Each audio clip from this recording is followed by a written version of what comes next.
Hello friends, আমি চলে এসেছি ইউটিউব চ্যানেল টু শার্ট কিচেনে। আমরা একটা নতুন রেসিপি শেয়ার করব, সেটা হচ্ছে নিরামিষ খিচুড়ি বানিয়ে দেখাবো। তো সেটা বানাতে কি কি উপকরণ লাগে আসুন দেখাই। তার আগে একটা কথা বলে দিই, আমার চ্যানেলে রেসিপিটা ছাড় আছে, আপনাদের যদি ভালো লেগে থাকে অবশ্যই লাইক কমেন্ট ও শেয়ার করবেন, বেশি বেশি করে শেয়ার করবেন। যদি আমার চ্যানেল নতুন হয়ে থাকেন তাহলে প্লিজ সাবস্ক্রাইব করে দেবেন, নিচে বেল নোটিফিকেশনটা অল করে দেবেন যাতে আমার ভিডিও আপনাদের কাছে আগে পৌঁছায়। তার জন্য নিরামিষ খিচুড়ি বানাতে কি কি উপকরণ লাগে আসুন দেখাই।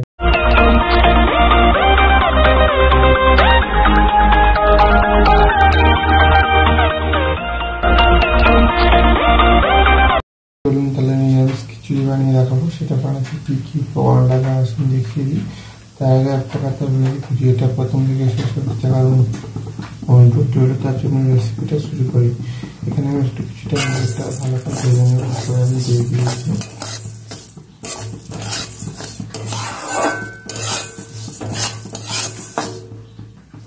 মুরগিটাকে একটু ভাজবো না, হালকা করে ভেজে নেব। মুরগিটাকে একটু ভালো করে ভেজে নিয়েছি।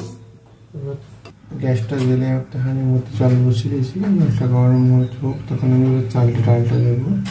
আগে আমি ডালটা দিয়ে দেবো, ডালটা একটু সেদ্ধ হোক। এবার এর মধ্যে আমি চালটা দিয়ে দেবো।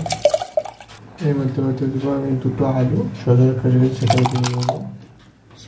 সব দিয়ে চাল ডাল আলু একসাথে আমি দিয়েছি। এবার আমি এটা ভালো করে সেদ্ধ করে নেব। আমার হচ্ছে কলাই আলু আর চাল ভালো করে সেদ্ধ করে নিয়েছি। এবং গ্যাসে কড়াটা বসিয়েছি, কড়াটা গরম হয়েছে, এর মধ্যে তেল দিয়ে দেবো। তেলটা গরম হয়েছে, এর মধ্যে দুটো গোটা জিরে দিয়ে দেবো, দুটো কাঁচা লঙ্কা দিয়ে দেবো, টমেটো হালকা করে ভেজে নেব। একটু আদা বাটা দিয়ে দেবো, ভালো করে আদাটা লঙ্কা টমেটো ভেজে নেব। একটু অল্প জল দিয়ে দেবো। এবার দেবো হলুদ গুঁড়ো, লঙ্কার গুঁড়ো, জিরে গুঁড়ো, ধনে গুঁড়ো। মশলা ভালো করে কষে নেব। মশলা ভালো করে কষে নিয়ে মশলা থেকে তেল ছেড়ে গেছে, এবার আমি খিচুড়ির মধ্যে দিয়ে দেবো। এবার আমি খিচুড়ির মধ্যে দিয়ে দেবো, পরিমাণ মতো লবণ দিয়ে দেবো, স্বাদ মতো অল্প একটু চিনি দিয়ে দেবো। আরেকটু ভালো করে ফুটিয়ে তারপরে নামাবো। এবার আমি একটা পরিমাণ মতো ঘি দিয়ে দেবো। নামানোর আগে একটু অল্প গরম মশলা ছেড়ে দেবো, বেশি দেবো না।